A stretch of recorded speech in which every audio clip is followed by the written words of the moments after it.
সকাল থেকে একা হাতে সংসারের সমস্ত কাজ যেভাবে টার্গেট নিয়ে করি, morning routine cleaning. Radhe Radhe বন্ধুরা, কেমন আছো তোমরা সবাই? আশা করি ভীষণ ভালো আছো, আমরাও কিন্তু খুব ভালো আছি। আজকে হচ্ছে শুক্রবার, তোমাদের সাথে নিয়ে আজকের ব্লগটা শুরু করছি। সাথে থাকো, আজকের ব্লগটা তোমাদের খুব ভালো লাগবে। সকালবেলা উঠে এই যে শুরু করে দিয়েছি কাজকর্ম। প্রথমে হচ্ছে এই যে টেবিলে এখানে চেয়ারটা সেট করে দিলাম, তারপরে চলে আসলাম হচ্ছে এই যে এখানে বলতে এই বেসিনের ওপরটা। আসলে কি বলো তো, এই সাইডটা তো খুব একটা আসা হয় না, আসা বলতে লাইটটা খুব একটা জ্বালানো হয় না। কালকে বিকেল টাইমটা লাইট জ্বালিয়ে দেখি এত পরিমাণে মাকড়সার জালগুলো, এতদিন তো আমি খেয়ালই করিনি ঠিক মতো আর কি। আর ওপরের দিকে তো খুব একটা চোখে পড়ে না আর কি, ওই দিকে তাকানো হয় না, তার মধ্যে না বোঝাও যাচ্ছিল না জানো তো। কালকে এই সাইডটা লাইট জ্বালিয়ে দেখি যে এত পরিমাণে মাকড়সার জালগুলো, কি বলবো তোমাদের। তারপর এইদিকে আমি ওটা পরিষ্কার করছিলাম, আর এইদিকে দেখো বাবানের পাপা হচ্ছে উঠোন ঝাড় দিচ্ছিল। আমি বললাম যে আমি করে নিচ্ছি, ভেতরটা আমি ঝাড় দিলাম। তো বলছে তুমি যখন ভেতরটা ঝাড় দিলে, কাজকর্ম নিয়ে ব্যস্ত আছো, তো আমি তো বসেই আছি, তাহলে আমি উঠোনটা ঝাড় দিয়ে দিই, তুমি অন্য কাজগুলো করো। আমি বললাম ঠিক আছে, তাহলে আর কি বলবো। কথা বললো, শোনে না কথা, যে আমি যদি বলি যে আমি হচ্ছে করে নিচ্ছি, তোমাকে করতে হবে না, তবুও করবে। তো বললাম ঠিক আছে করো। তারপর এদিকে এই যে সংসারে যে টুকিটাকি সকালবেলার যে কাজকর্মগুলো থাকে সেগুলোই হচ্ছে করছি আর কি। তো এইদিকে এই যে হ্যান্ড ওয়াশটা শেষ হয়ে গিয়েছিলো, তো ভাবলাম তাহলে হ্যান্ড ওয়াশটা ভরে নিয়ে তারপরে চলে এসেছি এখন বেসিনটা পরিষ্কার করতে। আসলে ওপরে ওই মাকড়সার জালগুলো পরিষ্কার করলাম, তো ওখান থেকে একটু ধুলোবালি পড়েছে। আর বোতলের জল দিয়ে কেন পরিষ্কার করছি বলো তো, আসলে ট্যাঙ্কির জল শেষ হয়ে গেছে, আর এদিকে বাবানের পাপা তো সকালবেলা স্নান করে পুজো দেয়, মোটর চালায়। তো এদিকে ট্যাঙ্কির জল শেষ হয়ে গেছে, মোটর চালাতে চাইছিলাম। তো বাবানের বাবা বললো কি একটু পরে চালাও, আমি ঝাড়টা দিয়ে দিই, ব্রাশটা করি, আমি তো স্নান করব, তাহলে গরম জল ভরতে পারবো। আর বেশিক্ষণ তো মোটরটা চালাই না, তোমরা জানোই, তোমাদের বলি আমি যে অল্প একটু চালাই, তারপরে হচ্ছে বন্ধ করে দিই, কারণ বেশি জল রাখি না ট্যাঙ্কিতে, নইলে না হচ্ছে কি হয়, ওই হচ্ছে ঠান্ডা হয়ে যায় আর কি জলটা, তো সেই জন্য খুব একটা জল রাখি না ট্যাঙ্কিতে। তো সেই জন্য হচ্ছে মানে অল্প একটু জল ভরা হয়। তো এইদিকে মোটরটা চালানো হয়নি দেখে খাওয়ার জলটা ছিল বোতলের, ওই জলটা দিয়ে বেসিনটা হচ্ছে পরিষ্কার করলাম আর কি। তো বেসিন পরিষ্কার করে তারপর এখন চলে আসলাম বিছানাটা গোছাতে। আসলে বাবান ঘুমিয়েছিল, তো সেই জন্য বিছানাটা গোছাতে পারিনি। ঘর বাড়ি সব ঝাড় দেওয়া কমপ্লিট হয়ে গেছে, পুরো বাড়ি ঝাড় দিয়ে নিয়েছি, ওইদিকে সব বাসি কাজগুলো সব যা যা ছিল করেছি। আর উঠোনটা তো ঝাড় দিতে চাইলাম, বাবানের বাবা দিয়ে দিল, সেই জন্য আমাকে আর দেওয়া হলো না। তো সেই জন্য এই যে বাবান ওঠার পরে আমি বললাম যাও বাইরে গিয়ে ব্রাশ করো, তারপরে চলে আসলাম ঘরে। আর ঘরটা কিন্তু আমি ঝাড় আগেই দিয়ে দিয়েছিলাম। তো সেই জন্য হচ্ছে এখন এই যে বিছানাটা গুছিয়ে নিচ্ছি। তো বিছানা গুছিয়ে না যাবো কয়েকটা হচ্ছে শাক তুলতে, কারণ হচ্ছে পালং শাক তুলতে হবে, কারণ অনেক দিন ধরে পালং শাক খাওয়া হচ্ছিল না। তো ভাবলাম কি আজকে কয়েকটা পালং শাক তুলি, তো খাওয়া হবে। আর পালং শাকের দেখো সব গাছগুলো বেরিয়ে গেছে। এই ডাঁটাগুলো খেতে কিন্তু আমার ভীষণ পছন্দ, পালং শাকের ডাঁটাগুলো চিবিয়ে খেতে না আমার তো খুব পছন্দ, সেই লাগে খেতে। তো আজকে ভাবছি কি কয়েকটা হচ্ছে, তো এর আগে পরে খাওয়া হয়নি, আসলে সর্ষা শেষ হয়ে গেছিলো। তো এদিকে বাবানের বাবাকে আনতে বলে ও ভুলে যায় আনতে, তো সেই জন্য সর্ষা আনতে একদমই ভুলে গেছিলো। তো সেই জন্য ডাঁটাগুলো দেখো একদম শক্তই হয়ে গেল, কিন্তু খাওয়া হলো না। তো ভাবলাম যে কালকে তো নিয়ে এসছে সর্ষে, তো সেই জন্য ভাবলাম তাহলে কয়েকটা ডাঁটা আজকে তুলে নেবো, তুলে নিয়ে তারপর রান্না করবো আর কি। তো প্রথমে শাকটাও রান্না করবো, তো সেই জন্য প্রথমে কয়েকটা শাক তুলে নিলাম, নিয়ে তারপরে করবো হচ্ছে ডাঁটা তুলবো আর কি। আর এই যে দেখো গাছে এত সুন্দর ফুল ফুটেছে, গাছ ভর্তি ফুলগুলো ফুটেছে।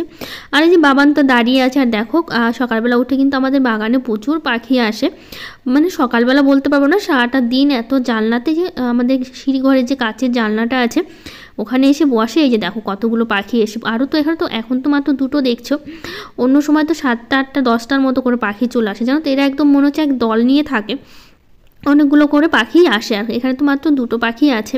তো এই যে কয়েকটা হচ্ছে পালংয়ের গাছ তুলে নিলাম, তো এগুলো হচ্ছে ডাঁটা আজকে চচ্চড়ি করব। আমার তো খেতে খুব ভালো লাগে পালংয়ের ডাঁটাগুলো খেতে, তো ভাবছি মাঝে মধ্যে আজ রান্না করা হবে, যেহেতু পালংয়ের ডাঁটা খুব একটা মানে খুব বেশি দিন থাকে না, শক্ত হয়ে যায়, এমনিতেই শক্ত হয়ে গেছে, আরও আগে থেকে খেতে হতো। আসলে এই যে শসা নেই করে আমি বলছি প্রতিদিনই, কিন্তু কি বলো তো, ওই যখনই বলছি তো মনে থাকছে, তারপরে মানে স্কুলে যাচ্ছে, তারপরে হচ্ছে আবার ভুলে যাচ্ছে, তো সেই জন্য আর নিয়ে আসে না, তো সেভাবে আর খাওয়াও হয়নি।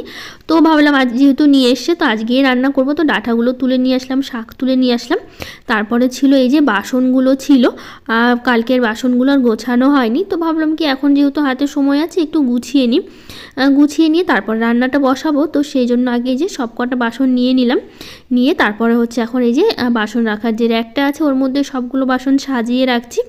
আর যখন যেরকম প্রয়োজন পড়ে তুলে নেই আর কি। মাঝে মধ্যে বাবানের পাপাও এখানে বাসনগুলো রাখে, জানো তো, ও রাখলে একটু ওলট ফালট করে দেয়। আসলে নিজের রাখলে না বোঝা যায় যে মানে কোথায় কোন বাটিটা বা গামলাটা রেখেছি, আর হাত দিয়ে সঙ্গে সঙ্গে পাওয়া যায়। কিন্তু অন্য কেউ মানে কাজ করলে না তখন না সব গুলিয়ে যায় আমার, জানো তো, আর ঠিক মতো হচ্ছে জিনিসটা আর কি খুঁজে পায় না আর কি। তারপরে এই যে চলে আসলাম আবার হচ্ছে একদম ফ্রেশ হয়ে চলে এসেছি রান্নাঘরে আবারও।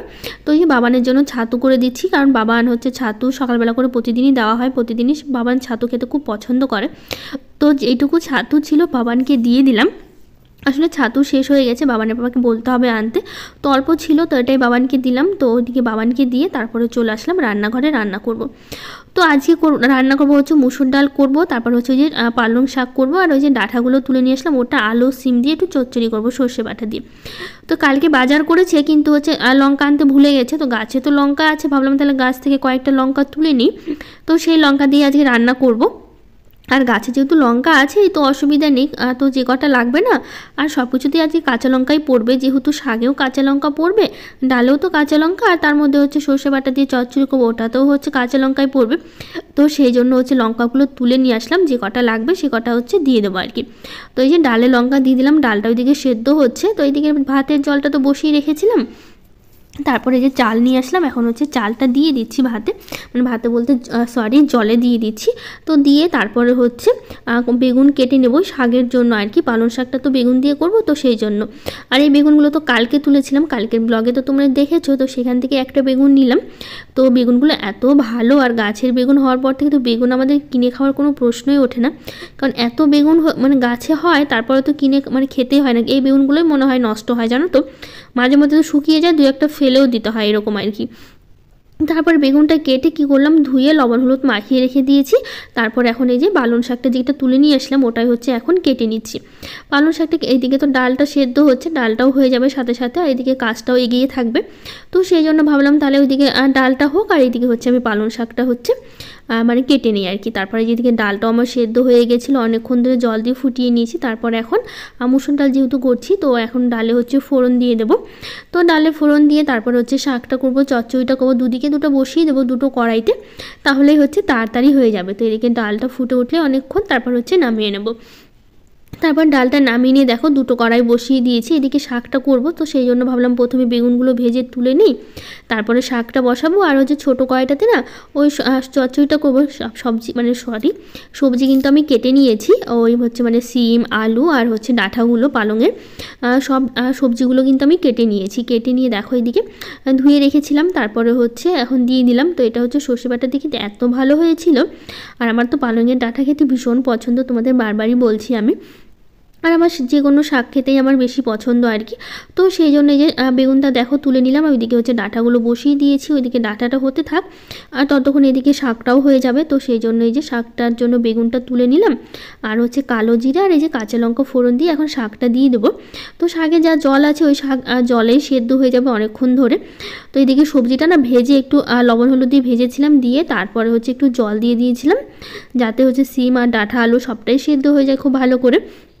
তারপরে একটু হালকা চিনি দিলাম আর সর্ষে বাটা দিয়ে দিলাম, দিয়ে তারপরে এখন কিছুক্ষণ নাড়াচাড়া করলেই দেখো একদম মাখা মাখা করে নামিয়ে নেবো। এখন এত ভালো হয়েছিল খেতে, তোমাদের কি বলবো। তো একটু চিনি দিয়েছিলাম, আর নামানোর আগে একটু হালকা একটু সর্ষের তেল দিয়ে দিয়েছিলাম, যেহেতু সর্ষের জিনিসে না একটু কাঁচা তেল দিলে, মানে কাঁচা সর্ষের তেল দিলে নামানোর আগে খেতে কিন্তু আরও টেস্টটা বাড়ে আর কি।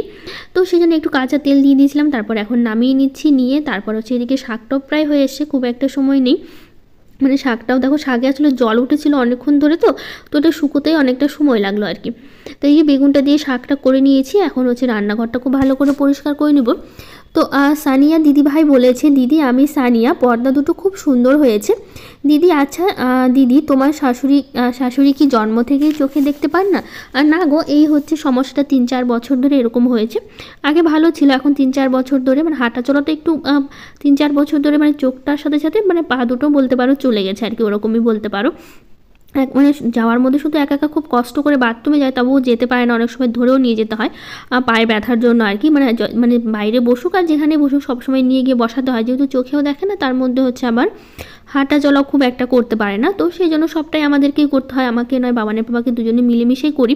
কারণ একার পক্ষে তো একটা মানুষকে সবসময় একা যে দেখবো সেটা তো না, দুজনকে মিলেমিশেই করতে হবে। তো সেই জন্য দুজন মিলেমিশে যখন মানে যে যেরকম সময় পায় তখন সে সেরকম করে দেয় আর কি। তো বাবানের পাপা চলে গেলে বাকিটা তখন আমাকেই করতে হয়, যেহেতু বাবানের পাপা 10টার দিকে যায়, আবার সেই আস্তে আস্তে প্রায় সন্ধ্যায় হয়ে যায়। ওই মাঝখানে যা যা প্রয়োজন হয় স্নান থেকে শুরু করে সব কিছু খাওয়ানো দাওয়ানো সবটাই আমি করে নিই আর কি। সকালবেলা হাত মুখ ধোয়াটা ওটা বাবানের বাবা করে দেয়, যেহেতু রান্না বান্না নিয়ে একটু ব্যস্ত থাকি তো। আর উনি উঠেও একটু দেরি করে 8টা 8:30 কোনোদিন 9টাও বেজে যায় ঘুম থেকে উঠতে, আর সেই সময় তো আমি রান্না নিয়ে খুব ব্যস্ত থাকি।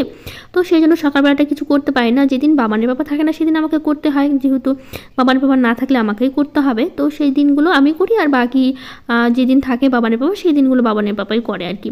আর যখন বাবানের বাবা বাড়িতে থাকে না তখন সব কিছু আমাকেই করতে হয় আর কি। তো লক্ষ্মীকুণ্ড দিদিভাই বলেছে ছেলেটাকে তো বাবানের পাপা যে স্কুলে টিচার সেই স্কুলে তো দিতে পারতে প্রিয়াঙ্কা, তাহলে দাদা তো স্কুলে যাওয়া তাকে নিয়ে চলে যেত, অসুবিধা হতো না। আসলে কি বলো তো দিদিভাই, বাবানের বাবা যে স্কুলে সেটা তো 5 থেকে 12 পর্যন্ত, আর বাবান তো 2-এ পড়ে কেবল, ও তো প্রাইমারিতে আর কি। তো সেই জন্য ওই স্কুলে তো দেওয়া সম্ভব নয়, তো সেই জন্য নার্সারিতেই দেওয়া হয়েছে আর কি। আর বাবানের বাবা তো সরকারি স্কুলে পড়ায়, আর বাবান তো বেসরকারি স্কুলে দেওয়া হয়েছে।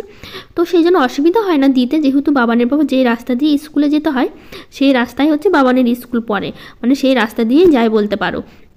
তো সেই জন্য একই সাথে বেরোয় দুজনে, তো ওখানে নামিয়ে দিয়ে বাবানের বাবা স্কুলে চলে যায়, অসুবিধা হয় না। শুধু আমাকে আনতে যেতে হয়, আর মাঝে মধ্যে তো বাবানের বাবা নিয়ে আসে, যেদিন ছুটিটা একসাথে পড়ে যায় আর কি।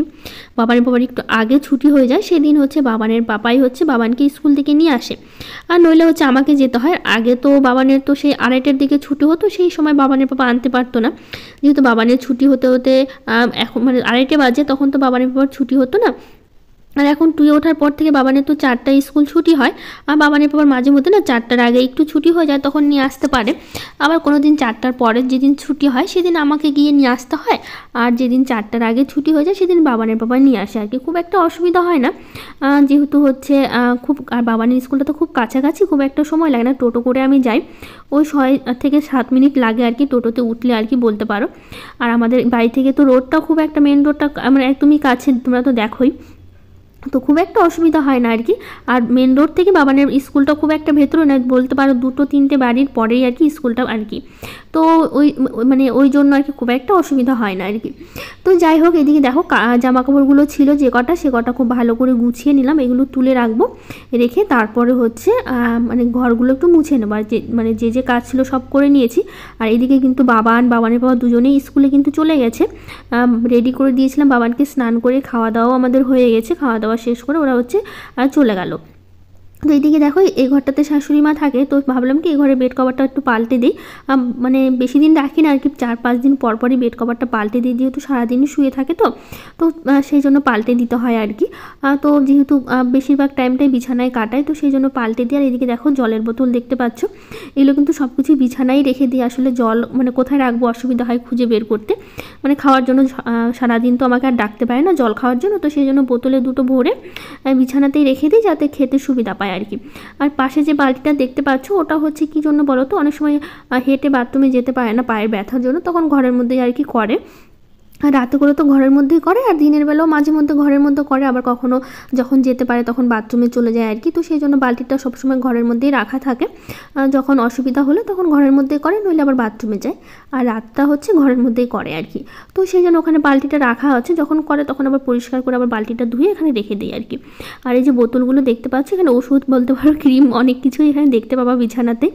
আসলে সব কিছু বিছানায় বালিশের কাছে রেখে দিই, যাতে সুবিধা মতো, যেখানে ওষুধ আছে আর একটা ক্রিমও আছে, যেহেতু ঠান্ডার সময় তো মুখে একটু ক্রিম না লাগালে ভালো লাগে না, তো সেই জন্য একটা ক্রিমও কিনে দেওয়া হয়েছে, তো সেই জন্য ক্রিমটা ওখানে বিছানায় রাখা। আর এই যে দেখো ব্ল্যাঙ্কেটটা দিয়ে রাখলাম, যেহেতু ওনার আবার ঠান্ডাটাও একটু বেশ প্রচণ্ড ঠান্ডা লাগে বলতে পারো, তো সেই জন্য সবসময় ব্ল্যাঙ্কেটটাই গায়ে দিয়ে, চাদর সোয়েটার তো সারাদিন পরে থাকে, আর ব্ল্যাঙ্কেট তো সারাদিন গায়ে দিয়েই থাকে, তো সেই জন্য আর ওটা ভাঁজ করে রাখলাম না, আর সেই জন্য ওভাবেই রেখে দিলাম, কারণ একটু পরে আবার বিছানায় গিয়ে শুবে, তো সেই জন্য সারাদিন আর ভাঁজ করে রাখতে হয় না আর কি, সবসময় ওভাবে মেলাই থাকে আর কি, খোলাই থাকে। তো ওইদিকে পরিষ্কার করে ভাবলাম আজকে আর বিছানা চাদরটা কাচবো না, কালকে কেচে দেবো, তো সবটা রেখে দিলাম। আর হচ্ছে এদিকে দেখো যে কটা জামা কাপড় ছিল গুছিয়ে নিলাম, নিয়ে তারপর হচ্ছে ঘরটা হচ্ছে মুছে নেব। তো হচ্ছে রেক্সোনা দিদিভাই বলেছে, দিদি ভিডিওটা সুন্দর লাগলো, তোমার কাজ দেখে আমি খুব শান্তি পাই, আমার নাম শুনে আমার ছেলে বলে আমার নামটা করতো, ওর নামটা নিও ওমার, আর আমি রেক্সোনা। তো তোমার ছেলেকে অনেক অনেক ভালোবাসা দিও দিদিভাই আমার তরফ থেকে। জানি না তোমার ছেলের বয়স কতটা বড় আমি ঠিক জানি না, তো বয়সটা কত অবশ্যই বলো আমাকে। আর তার মধ্যে হচ্ছে আমার তরফ থেকে বলো যে ওই আন্টিটা অনেক অনেক ভালোবাসা দিয়েছে তোমাকে, আর তোমার নামটাও কিন্তু নিয়েছে। তো যাই হোক, এদিকে দেখো ঘরগুলো মুছে নেবো, নিয়ে তারপরে স্নান করে নেবো। তো স্নান করার পর পুজো দেওয়া নেই, যেহেতু সকালবেলা বললাম না বাবার বাবা স্নান করে পুজো দেয়, তো সেই জন্য আজকেও বাবানের বাবা স্নান করে পুজো দিয়েছে। তো হচ্ছে আফসানা দিদিভাই বলেছে খুব সুন্দর ভিডিও, অনেক ভালো লেগেছে, প্রথমবার আপনার ভিডিও দেখলাম, থ্যাংক ইউ দিদিভাই। মঞ্জুলা মহন্ত দিদিভাই বলেছে নিচেরটার কালারটা খুব সুন্দর, ওটা কি নতুন নিলে গো দিদিভাই? হ্যাঁ গো, নতুন নিলাম আমি। পর্দাগুলো শুধু একটা ঘরের জন্য, ওই পাশে যে বড় ঘরটা আছে সেই ঘরের জন্য নেওয়া হয়েছে। তো হোমমেকার সাবিনা ব্লগ থেকে দিদিভাই বলেছে পর্দা দুটি খুব সুন্দর লাগলো, কত দাম? তো পর্দাগুলো মিশো থেকে নিয়েছি, তো ওই মানে কি বলবো, দুটো জানলার আর দরজার মিলে 900 কত টাকা যেন পড়েছে, আমার ঠিক মনে পড়ছে না দিদিভাই গো। তো যাই হোক, আগের দিন ব্লগে আরও কিছু দিদিভাই কমেন্ট করেছে, প্রিয়ামনা খাতুন, সামিয়া সাদিয়া, সিম্পল লাইফ, মৌ বৌদি ব্লগ, তুলি সরকার, পূজা ব্লগ, বুলি দেবনাথ। তো সবাইকে থ্যাংক ইউ, যারা যারা কমেন্ট করেছো, অনেক অনেক ভালোবাসা তোমাদের সবাইকে, যারা যারা এত এত ভালোবাসা দিচ্ছ সবাইকে। তো যাই হোক, এদিকে দেখো প্রত্যেকটা ঘর বাড়ি কিন্তু মানে ঘরগুলো মোছা হয়ে গেছে, ডাইনিংটা মোছা হয়ে গেছে, শুধু এইটুকু জায়গাটা বাকি আছে, এটা মুছে নেব। আর হচ্ছে ওই বেসিনের এই দিকটা আর হচ্ছে বাথরুমের যে গলিটা আছে ওটা মুছে নিলে তাহলে হয়ে যাবে। তো যাই হোক, আজকের ব্লগটা এখানেই শেষ করছি, ভালো লাগলে লাইক শেয়ার কমেন্ট করে দিও, আর আমার চ্যানেলটাকে সাবস্ক্রাইব করে দিও। আজকের মতো টাটা, দেখা হবে নতুন একটা ব্লগে।